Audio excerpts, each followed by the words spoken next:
Okay, everybody. After a pretty long week, I'm back. However, sad news, Stefan is not back. They Um, can't I, tell. They don't I, know that. The people on YouTube um, don't. I don't even think people on YouTube have seen Stefan I, yet. I don't think he's been I in any don't, of I the videos we mean, put up. and if he was, he did not speak. Yeah, I Yeah, think he was just he sitting there observed. observing. Yeah, so But, going forward, we may be looking to find a permanent substitution. So keep an eye on but, that. but we love Stefan. He's We just do. very busy right now. He's dealing with midterms, 7 classes a day. Like you can't. It's Yeah, hard for in him. Okay, so engineering. let's in engineering, let's give him some grace, okay, people. But anyways, welcome back to the Kicking Tires podcast. I'm one of your hosts, Shola Shola, And I'm your other host, Alexander de Berardinis. and during this episode, what we got for you is probably Alex raging a little bit. I don't know. I wasn't really I'm fucking fine-tuned into the school. week. um, but we got two games, the Rangers and the Blackhawks game to go over, and then got to go through a little bit of discussion. Nate Danielson is back. We are both happy about this. And then we got to talk about some other things. This offense is struggling. We're going to talk about that, and we're going to talk about who might be on their way out. And usually in these episodes, we really talk about a week MVP and best moment. I don't think any of us have that because the Wings scored 2 goals this week. I This don't week, know what yeah. else we could do. And the So goalies didn't exactly play good either. So yeah, it'll it's be. both goalies. So like we don't know what to talk about in terms of that, but we'll try something. We'll find Well, something. no, we might do a least valuable play. That was a good intro, by the way. That was a full credit. That was a very good intro card. Normally I didn't even talk about all the things we're gonna talk about. So I'm Try. very impressed. You can do all the intros going forward. But Appreciate yeah, you, man. let's get straight into it. Segment one. We have segment banners now for the people on YouTube. I'm sure you're excited. But yeah, so segment one, we're gonna jump into our recaps and the first game that we're covering this week, the Vegas game was on the last episode, the Flash episode. So we're going to just be starting off with the Rangers here. And this game was all the things that I complained about the Vegas game being. Um, it was a 4-1 loss to New York. Detroit looked stifled pretty much the entire time. I mean, through the first 40 minutes, you could call it a back and forth game. Like both teams certainly had their looks. And with Patrick Kane back, the power play was supposed to kind of be a strength again, and it did not convert in the Rangers game. And we'll talk more about how much it struggled when we get to the Blackhawks. But Patrick Kane specifically in this game, he had a lot of looks. He had 6 shots, and he had an empty net that Jonathan Quick was able to poke check him away from, which is just, if we end up doing least valuable players and least valuable moment of the week, that's the least valuable moment of the week. A goal that should be scored 100% of the time gets poked off the line.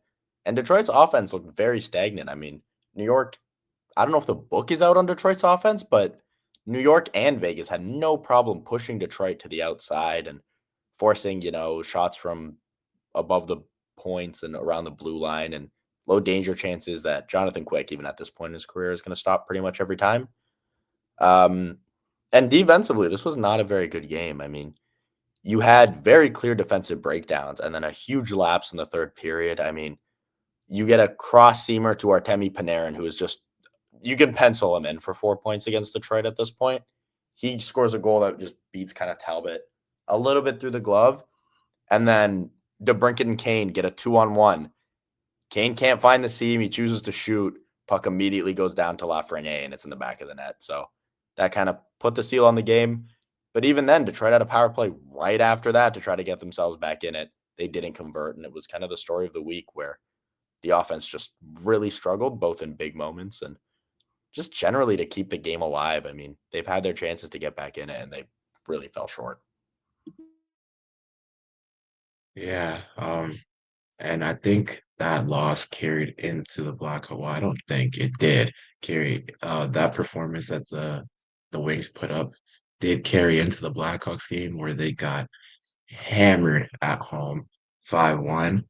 Um, and to be honest, like there's I don't know if there's really any positives I can take out of this game. Like the Wings had 46 shots on goal and they only converted one of them. The Blackhawks had 20 shots on goal and converted five of them. Granted, three of them were on a power play, but like, That's not, and yeah, I it's will not talk. necessarily a positive Yeah, either. Like getting like I ripped will 0 for talk about 3. that. I will talk about that. But like 5 for 20 on shots on goal compared to 1 for 46 is not that good. Um, but anyways, we start off the first three goals that the Blackhawks score were off of power plays. Um, and they were, I think all three of them were created by this guy. I don't know if you guys know him. His name's Connor Bedard or some guy like that. He's pretty good at hockey, if I do say so myself. He did come out with 3 points today.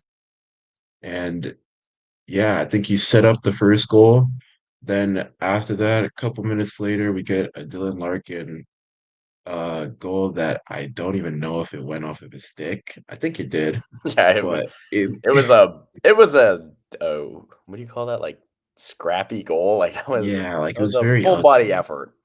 Yeah, like I don't know. I don't know if it went off of a toe or it went off the Blackhawks defender. I really don't know, but it went in. So when I saw that, I was like, maybe there's hope after all. Because when I saw Dylan Larkin's back on the score sheet, back at a point total, it was like it gave signs of life for the Red Wings. And then I look back on my phone like an hour later, and I see four more goals scored, and I'm like, okay, it's cooked. So we move on. In the second, another power play goal goes in. That's 2 for 2 now for the Blackhawks. And in the third power play goal goes in. I can't remember who scored all these. I know Connor Bedard scored the second one.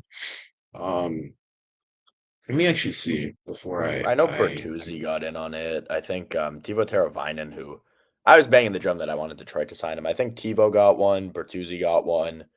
I'm pretty sure yeah, Oliver Moore scored an even strength goal, and I think it was Teuvo who got the other one. But yeah, yeah, it was cool. like you said, like the special teams were bad in this game, and you talk about how good the Blackhawks were on the power play. Detroit was 0 for 5, and they had a 4-minute power play when the game was still 2-1. Like, and the second they took a penalty, you knew a goal was going in for Chicago in the third. Like, you could tell that the dam was breaking. And yeah, it was a hard watch. And even though Detroit had 40 something shots, like it's hard to say, like you said, it's hard to find a positive when it's very clear that teams are able to suppress Detroit's shots, just keep them to the outside and make it easy on the goalie. This wasn't even Spencer Knight that you were playing. You were going against a backup, and you got, like, it felt like you just put a lid on a candle and you just watched it burn out slowly, slowly, slowly. And there was just really nothing Detroit could seem to do. They weren't getting the looks. They weren't playing in the dirty areas. They weren't going hard to the net. And yeah, I think the line shuffles that they tried looked poor. Like, I understand Marco Casper is struggling, and I've been one of the biggest voices of Marco Casper needs to pick it up. But putting JT Comfer in that role was never going to be a good idea. So, they kind of got bit in the ass for that. And it was another very poor effort that it's very hard to take positives away from. And like I don't know, like I me I know for this season I was like when I was hearing all the things that I needed to know about being a Red Wings fan and all this, and hearing that last year all the penalty kill stuff was worse in the league and all this, and I'm looking at the game this week and I'm seeing all the stats and I'm like, okay, the penalty kill, like we're top 10 in the league for penalty kills this year. Like we're stopping them with pretty high efficiency. However, us on the power play we've been struggling on that facet, but what like you'd expect when you get five chances to score, you would at least score one of them.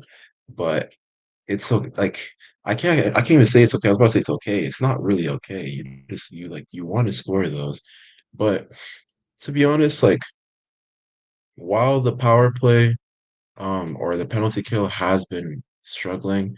And as we look at the grand scheme of things, as we're in the middle of November, the penalty kill has been pretty good. It's just this Yeah, week it's been pretty bad. That's all we can really say. Out of these two games, it's been pretty bad, and we hope that it gets better. But that's not really what I wanted to even talk about. It's the power play that needs to get better.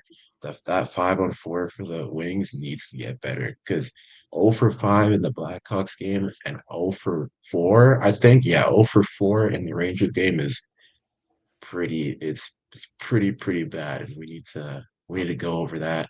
I don't know what has to happen with the coaching staff. I don't know yeah, who you need to bring in. I don't know who you need to take out. I don't yeah. like I There's don't know what do you even say to the players for that to give them more like confidence to score, but it needs to happen. Yeah, I think the big thing for the power plan, I guess we can call it. We'll call that our section. We'll jump into segment 2 a little bit.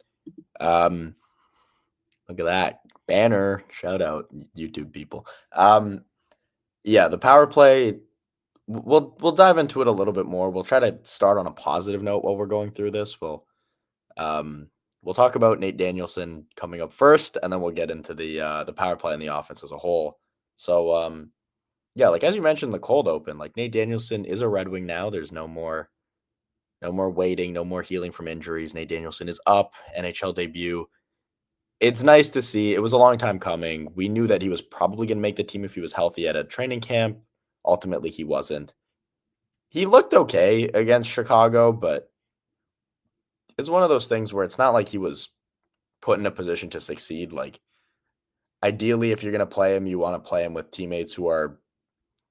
You don't want to play him with a guy like Marco Casper who's kind of cold right now. Like, you really kind of want to give him the teammates who are helping. So hopefully, he can get some looks with a guy like Bergeron, who's should still be riding a little bit of a hot streak relative to his standards. Maybe James Van Riemsdyk, who I thought had a decent week.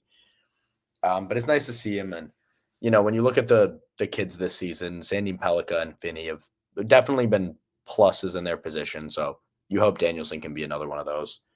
All right, let's talk about the fucking offense. I'm sick of being positive about this week. That was terrible. All right, let's get into it. Power play, 0 for 9. And this goes back into the Vegas game as well, where they didn't score. It was evident on the broadcast. The book is out because Dylan Larkin has been shut down in that slot spot. Now, is this kind of more of a league-wide thing? Yes, because Larkin's been sitting there for like 4 years. I don't really know how people haven't picked up on that. But the motion that the offense has seems to be a lot worse. And it starts with Moritz Seider, who I think his time on the power play is done.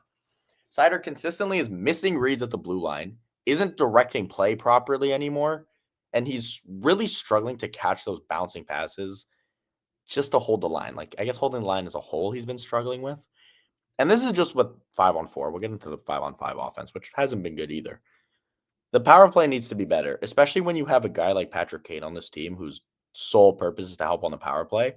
You've looked terrible. DeBrincat can't seem to hit the net. Lucas Raymond is uh, trying, but I don't think he's shooting at all.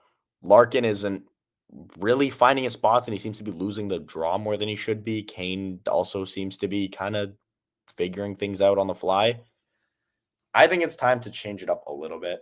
I don't think you mess with the formula too much, but Moritz Seider's always been the weakest link on that power play, and you have a generational offensive blue liner that's sitting on unit 2. You play Sandy Pellica up there when it's this cold, and I don't think that's a debate right now. I get it. The unit's worked for 2 years now. It's been very good for 2 years now. It's not good now. You have a guy who could clearly be the better option.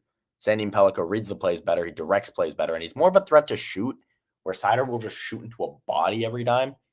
I think it's time for Sandy Pellica to get looks on that top unit, especially when it's playing as bad as it is. Yeah, I do agree.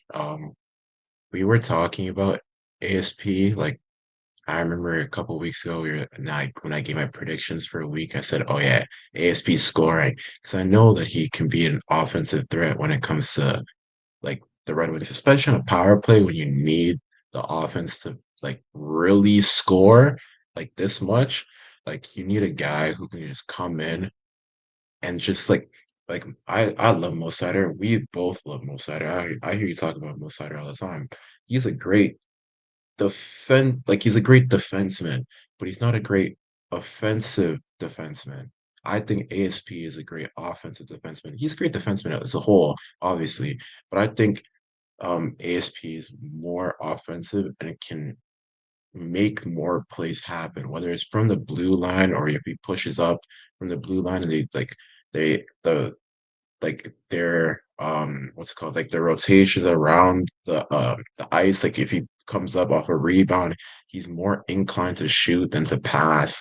But even if he doesn't shoot, he can pass and find the open person because you are in a 5-on-4. I really don't know. Like me watching power plays is just so interesting to see. Like you get so many shot opportunities and this much and you just can't, like you can't bury it. Obviously, like shout out to the Blackhawk goal. Like he played out of his mind, and the Rangers. Like all the goalies that the Red Wings have been facing have been Yeah. just deciding to play out of their minds this week and last week apparently. All backups Um, too, by the way. The three like this, losses like have come to Akira Schmidt, Jonathan Quick, and Arvid Soderblom. So yeah, shout like out the it's they've backups been. of the NHL. I'm telling you, like they've been playing out of their mind, and the power plays is not good. Like I remember a couple weeks ago, like we were talking about when we were talking about the power play. This is when Kane was out. Like we were converting on the power play. Like Larkin, he was getting his, but we've slowed down now. I don't know what's going on. I don't know if teams have already figured out the Red Wings plan on the power play in November. If they did, something got to change with the coaching staff. I don't like, and again, like you said, like the power play has worked for around a year and a half, 2 years now, like the same rotations. And I think Patrick Kane, like even like in the Blackhawks game, I'm looking at the stats, like he had 5 shots on goal. I'm assuming most of them came during the power play. Larkin had 7 shots on goal. Lucas Raymond again, 5 shots on goal. Like they're all trying, like they're trying to put up a bunch of I'm trying to make plays in the power play. It's just not working. So there got to be a change. I think Mo Sider is a change.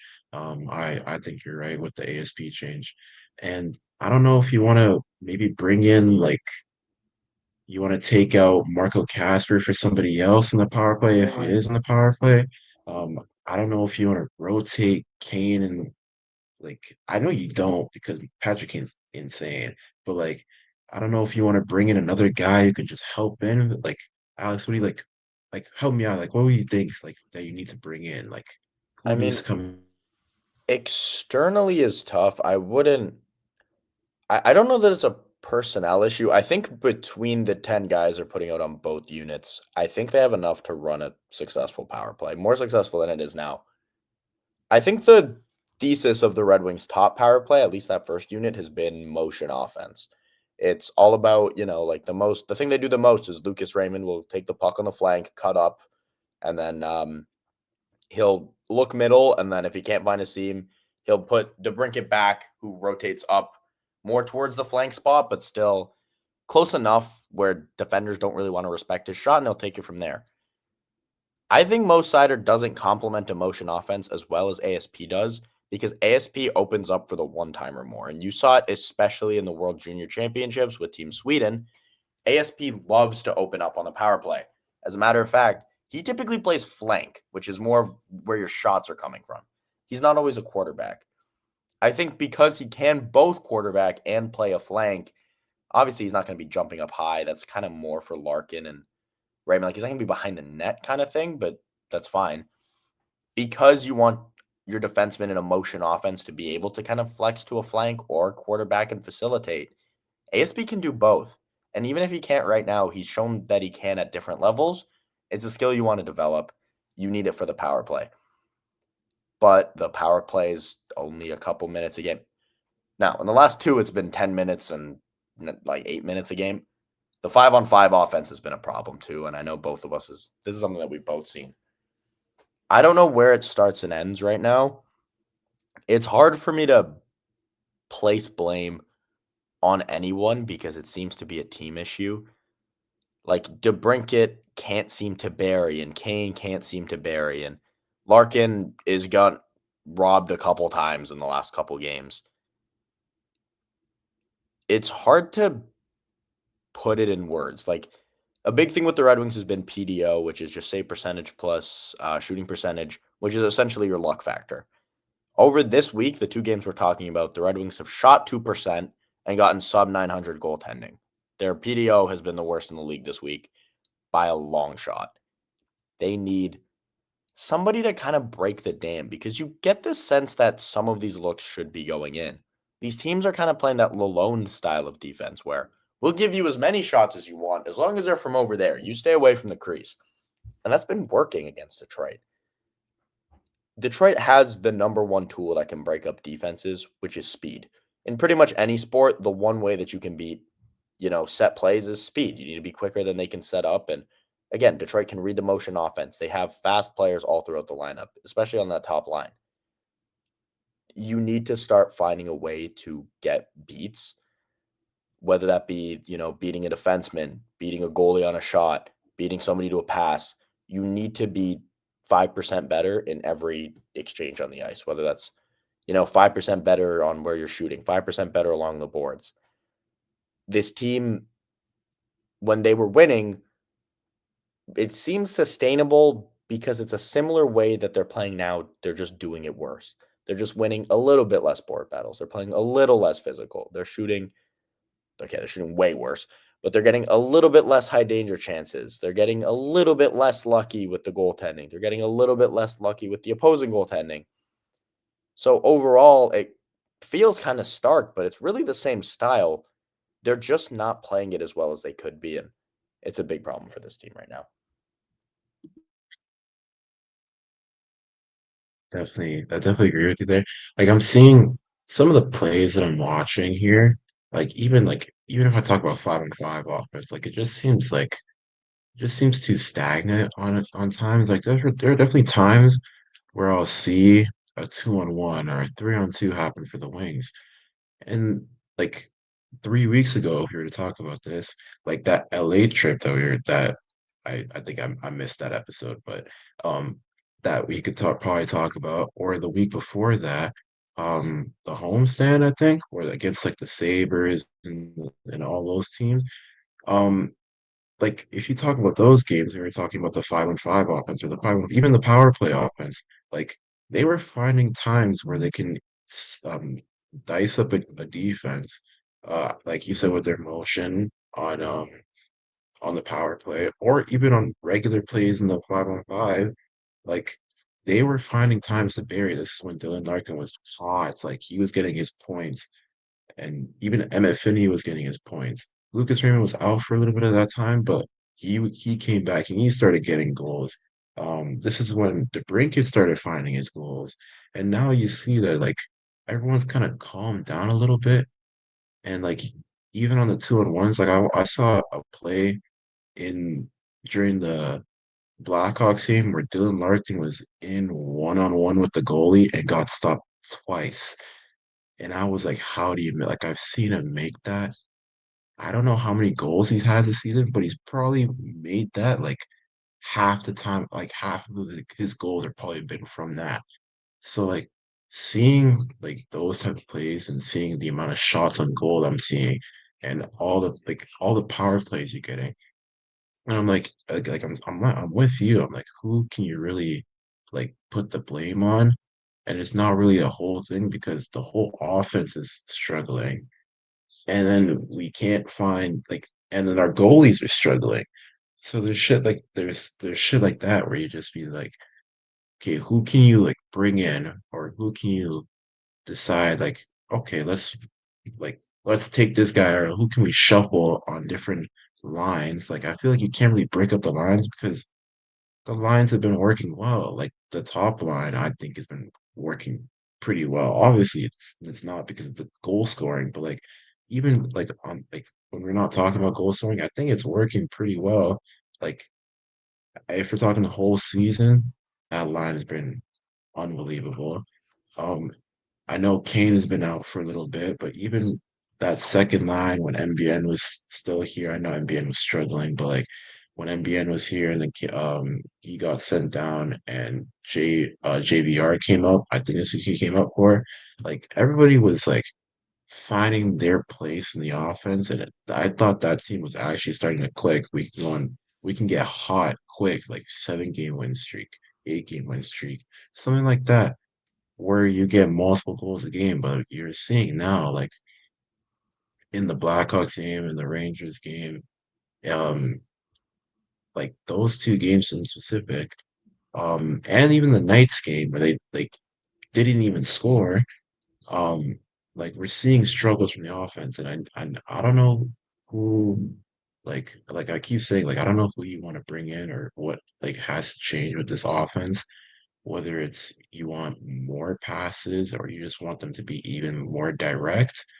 Like I don't know if you want to like even on the power play, like I don't know if you just want to just like keep shooting, keep shooting, keep shooting, keep shooting, keep shooting, or you just want to wait until there's a crack in the offense or a crack in the defense for the other teams for you to score. But there's stuff like that, like the little things or like the fundamentals that you need to reteach this team so they can find the net. Yeah, I think it is. I think it starts with understanding what was working when you were winning, which is the kind of easiest thing to go back to. And it was pace, really. Like, Appleton playing on the top line. He's not a finesse guy. Like, he is very much hard nosed hockey. He plays high motor hockey. That was the whole narrative when we signed him. Patrick Kane, no one would accuse him of being fast. We've said this on this podcast multiple times. He doesn't skate. The motor on this team, they're still getting shots. They're still getting looks. And don't get me wrong, I'm not trying to say Lucas Raymond and Patrick Kane have been the problem. They've actually probably been two of the guys creating or having the best looks on this team over this 3-game losing skid. But clearly, that's the biggest difference right now. People were skating harder. I think there are still players who need to find their game. Marco Casper, again, we've said it a bunch. Casper needs to figure it out. In the bottom six, a guy like Rasmussen, I think his time as a Red Wing is coming to an end. I don't see a reason to keep him anymore. He's simply not producing. But even Elmer Soderblom, I'm not loving what I'm seeing from him. Berggren, I'll give a pass to because he's been fairly productive, but he also needs to be put in a favorable position for once in his career. There are some players on this team who there's some real addition by subtraction to be had. And I think, putting up Danielson or Mazer or giving Berggren some real minutes are going to do more for this team than otherwise. And I think it starts with really finding the line combinations and going back to basics and putting offense first, I think matters most. Because look, this team has shown that they can hold their own defensively, and that's a real testament to the guys on the blue line. I think Seider, Sherratt, Edvinsson, that Seider Edvinsson pairing in specific has been the best in hockey in terms of advanced analytics. Edvinsson has looked improved since being put with Seider. Sherratt and Sandin Pellikka look good together. Hamonic is back. He's playing a full role, and he looks pretty decent too. Johansson's holding his own. The blue line looks solid. This team needs to find their offense, and it starts with an offense-first approach to the forwards. If it's putting DeBrincat with Larkin and Raymond and really putting all your eggs in one basket, maybe you do that. If it's, jumbling the lines and putting JVR and Berggren on the same line together, understanding that that's kind of a pure offense line. Maybe you put them with Danielson and kind of just hope that they can just be nothing but productive. That might be an option for you.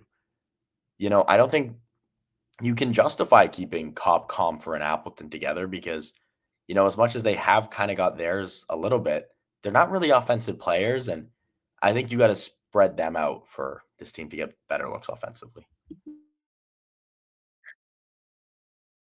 I think I definitely agree. Like when I was seeing the lines and I was like really trying to analyze each one, and this is when MBN was back on the team. Like, okay, you have the top line, very offensive. You got Dylan Larkin, you got MFN, you got Lucas Raymond, very offensive top line. And they can get theirs whenever they want. Like Finney is still on, I think Finney's still on 4 goals. I don't know if he has 5 yet, but he's still on 4 goals. He's still probably I would assume top in the rookie scoring list. Like I know he hasn't found the net in a while, but he's still a good offensive player. But then you got that second line, or no, you have the second line of well, Kane's back now, so Kane, Casper, DeBrincat. Like those three have been relatively like we again, I'm gonna say it again. If Mark Casper has been struggling, he's struggled to find. I know DeBrincat has found his shot a little bit, but again, he's starting to struggle again. Like he's starting to stop putting away chances once again. And we saw it in like the first couple of weeks of the season. And I know we were talking back and forth about Alex Brinket and the amount of chances, the amount of shots this guy took every game for him not to find a goal. And I think like the first 7 games of the season was pretty shocking, obviously, after hearing Alex loves Alex DeBrincat. Like he like well, probably, I don't know if it's his favorite, but like he loves Alex DeBrincat. So He's like up he's there. seeing, yeah. So hearing all this and like him not scoring the first 7 games, and then he obviously found the shot a little bit, but like him continuing to see like I'm continuing to see the same patterns that I saw in the beginning of the season with Alex DeBrincat and Kane.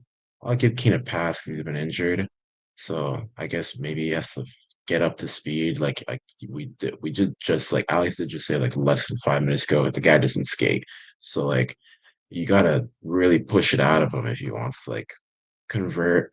And then bottom six, like when Alex said that, was Michael Rasmussen's time as the Red Wing was coming to an end, the biggest grin came on my face because I remember the first episode when I was giving my predictions of who was going to make the roster. I said Michael Rasmussen is not coming back, and Alex was like, "Why the hell would you say that?" And I was like, "He didn't play well in preseason." He was like, "Okay, but like he's going to come back." And then I heard that, oh, he might get out. Okay, hey, see, what did I say? Yeah, That's like I how I was guess, like, man. like I'll what did let I you. say? We'll let you do solo episodes after they call up fucking Dominic Shine in his place. Shout out 31-year-old rookie Dominic Shine. Shout out Michigan born and everything. But yeah, Yeah, I mean, you're right. This team, there's a long ways to go. There's a lot of people who need to be moved out. Only time will tell for what's going on there. We're going to jump into what will be a short MVP segment. We might actually have to do this as the least valuable player because I don't know what we're going to say. I was thinking about this earlier in the week. I was at home this weekend, wanted to visit family. I was thinking in my room, I was like, when we're doing weekly MVPs, who am I supposed to say? Like, the most points of any Red Wing this week is 1. The least goals allowed by a Red Wings goalie in the 2 games we're talking about is 4. So, and the penalty kill has been over 3 in one game, and the power play has been terrible in another. So first of all, I can't give it to any forward who's been on the power play. I can't give it to any forward at all because they've been terrible. Any defenseman who's on the penalty kill, which is all of them, except like maybe ASP a little, but he plays power play. So I can't give it to any of them like in good conscience. And the goalies couldn't save a beach ball. So in honor of how bad it's been this week, we're going to name our least valuable Red Wing for this week. And I'll do the honors. I'll go first. I'm going to stay away from the goalies and defense. I think defense are safe for being the least valuable because I think they all brought a little bit of value because they might have been the only unit that wasn't terrible this week. For my least valuable player, I'm going to be giving it to whoever was playing wing on the 4th line this week. So that includes Soderblom, James Van Riemsdyk, and Berggren at times. Okay. Look, the top 6 I'm ragging on, but they like got looks. You can be like, oh, like there's potential there. What the hell was the 4th line doing all week? Like Michael Rasmussen shouldn't be playing center at the NHL level. We're so far past that right now. Like you need to be at least a competent NHL player. Soderblom, for a guy who I really liked last season, has not been doing much. Berggren needs to be surrounded by decent teammates, and we're just going to keep putting him with nobodies like Michael Rasmussen. And what was the other person? Like Appleton was down there. He didn't exactly play good. Like Kopp, I think, was down there when Danielson came in. He didn't play good.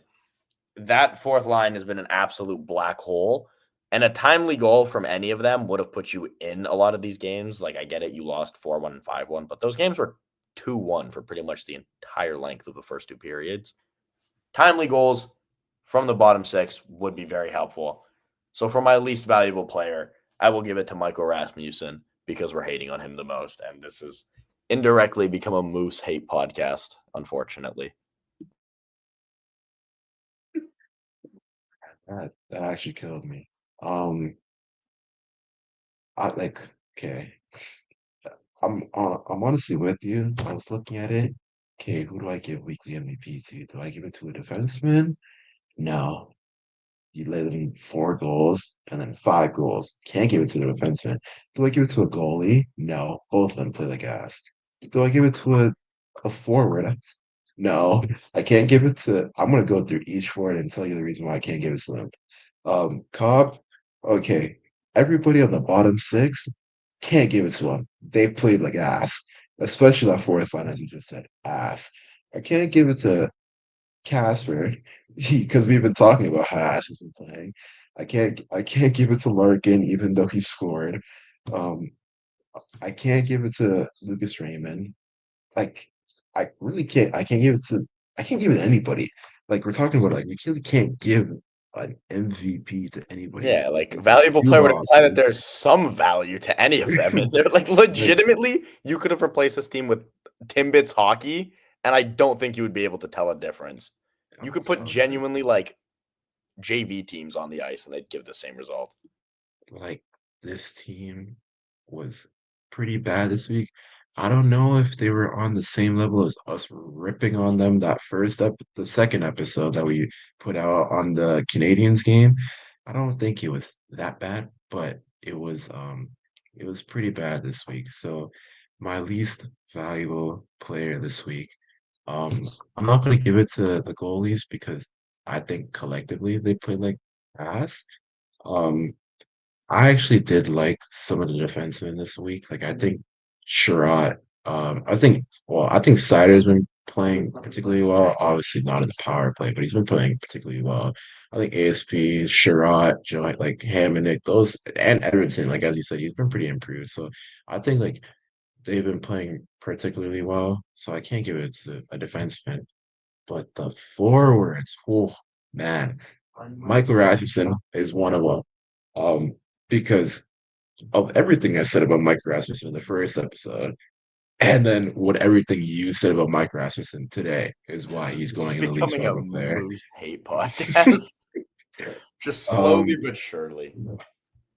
and I'm gonna give another one to Marco Casper because I think he needs to improve. Yeah, Um, that's fair. Either on the power play in regular 5-on-5. He just needs to find. He's been struggling a little bit. He needs to find his shot again. Um, he'll still throw some hits out there. Like he's still a competent center. Like I'm or like a wing. Yeah, Like he's I'm not saying flexed he's ass. like a flex to wing this week. That is, Yeah, oh I boy. think he's a wing this week, right? When Danielson came in, Danielson was playing 3C, so he flexed to wing. Yeah. And he got There you moved go. by JT Comfer, which is never a good sign. So, So oh when that boy. happens, you expect the guy who was on the second, like he was on the third line this week, right? Yeah. So you expect the guy who's usually in the second line, I think, to play a little better. So I'm gonna give another one to that. I'm gonna give one more, and I'm probably going to give it to probably probably Soderblom because Okay. like the same reasons. It's like Michael Rasmussen, just not on like the higher level. Like Michael Rasmussen is ass. Let's not get it twisted. This personal beef from Shola to Michael Rasmussen now. Like I've been saying it. I don't know what I I see from would him. say if you saw him, he'd beat your ass, but like he's 6'6" and so soft where you might genuinely have a chance. Like, I think it's the same thing with Soderblom because I think he's also either six foot 6'8", yeah. six or he's 6'8". So like he's taller and he still plays like ass. So I don't know what like. I do know what I expect from those guys. I expect way better from them. You would hope that they play better. You're this tall and you can't like. Let's see. Okay, in the game against the Blackhawks, Mike Rasmussen didn't play. Soderblom threw 2 hits. You're 6'8". please, more heads, please. I would expect, and you only had one shot on goal. Like, do something. And then in the game against the Rangers, it's the same thing. Michael Rasmussen, you're 6'6", you only did two hits, and then you get two shots on goal. So like technically you played better. I guess if you want to say that. Like if we're going based off pure stats, you played better. But like when I watch those two play, I see nothing. And this is gonna come out as a show like hates. This is just I don't really hate on people that much. But when the people are gonna listen to this, they're gonna be like, oh, you just hate these two. And like I kind of do. Like these guys have been underperforming for the Wings, and it's led to two back-to-back losses. Actually, no, it's led to three back-to-back losses if we're counting the Golden Knights game. So, you got to bring back some new people from Grand Rapids. I don't know who it has to be. You Just also get always those make a two, trade, Steve Eiserman. or You don't yes, have you don't have to see this roster through. yeah, We can't add some fucking help. Like, yeah, make moving a on. trade, bring a free agent in. I don't know what you got to do. Just get those two out of here. Yeah, Or so send them down to Grand Rapids, see if they improve. If they do improve, bring them back if you want. I don't know. I'm complaining, but I'm not complaining. They're not horrible. Like you could yeah, bring them back. whatever. So it's whatever the coach. It's up to the coaching staff in the front office to bring in new people or people from Grand Rapids, uh, to really help improve this offense. But that's three people who I would say were pretty uneventful this week. They didn't really contribute much. And some people who I think should go, i.e. Michael Rasmussen. Please go. Please go. But he's not that bad. I rip on him a lot. But he's not that bad. He While can't we're on there's the no way he's topic, that bad. while we're on the topic, by the way, shout out the Grand Rapids Griffins for their 8-0-0-1 start. They are 8 wins in 9 games with one shootout loss. So credit to the kids down in GR. Shout out John Leonard, by the way. Shout out the veteran offseason pickups. But yeah, that's gonna be a wrap for our show today. We hope you like tuning in. You guys can pretend Stefan was here if you're listening on Apple Podcasts. If you're watching on YouTube, sorry, but effectively no difference. And yeah, we'll be back with you next week. We're back on schedule, back on track here. So hopefully we have a more positive note to talk about, or at the very least, Michael Rasmussen does something so stupid where we can like have a hate watch segment about it, and maybe we can pump that out for content. Yeah, so that's our show. Any final thoughts, Shola? Yeah, two things. Again, I said in the intro, I am back. I'm not gonna miss another episode. I was actually sad. Like when Alex told me he was gonna do a solo episode, I hate when he does it. Like when he says, "Oh yeah, I'm just gonna do a solo episode," like I don't want you to do it Like because that's just 1 in 30 the minutes of morning. talking. But yeah, 1 in the morning too. I don't want you to do it a solo episode by yourself. That's kind of sad. So like I try to be here. I do have shit to do. I am in engineering as well. I'm Just not. but um I do have my stuff to do, but I am back. I will try not to miss another episode. Um Apart from that, we do have three games this week that we did not talk about. And we quickly before we wrap up, I'm just gonna give my quick thoughts. Um on Thursday, we play the Ducks. They're 11-3-1. I'm kind of scared for Yeah, that shout game. out Leo Carlson, by the way. What a season he's Yeah, having. yeah, I'm kind of scared. So, and we're off of three back-to-back-to-back losses. However, I do have faith in this team. So I'm going to say they win that game. Then on Saturday, I don't know. Is this home or away? Hold on, let me see. Okay, it's a homestand, kind of. We're on a homestand. We lost two games from the first two games of the homestand. Two more games, Ducks and Sabres. Um, you know what? You went 0 for 2 the first two games, 2-2 for your homestand. I think you beat the Sabres. And then the last game against the Rangers away. in New York. I don't normally call it away. That's like one state over, but um, it's away in New York. I'm going to say they lose. So I'm going to say for this week, 2-1 in the week. My prediction, I'm going to say Marco Casper scores 2 goals this week. I believe in the guy. Yeah. I believe in Okay. him. That's my prediction for this week. Alex, what do you got? Yeah. To wrap up, we'll do our little predictions here. I'll go. I'll go. You beat Anaheim on just a John Gibson miracle performance. He's due for another like crazy game. Uh, Buffalo. If you're gonna lose in overtime, like fucking every other team is losing in overtime, you need the point, and you never beat New York, so that's what the NHL calls a scheduled loss. So I'll say 1-1-1, and There you go. I'll live with that. 3 points in 3 games, I guess, is improved from 0-3. So we can live with that. It Thank worked you for guys for us. tuning in. As always, we are on Facebook. I'm on Facebook. We're on Twitter. We're on YouTube. If you're not watching this on YouTube, we're on Apple and Spotify podcasts. If you are watching this on YouTube, and of course, my writing is always up with Inside the Rink. I am getting back to it. I have a bit of a praise piece for Leo Carlson and comparing him to Lucas Raymond. So that's a fun one. And I have some John Gibson deep dives coming out in the coming days. So keep an eye out for that. But yeah, this has been our show. Thank you guys for watching, and hopefully we'll see you guys next week.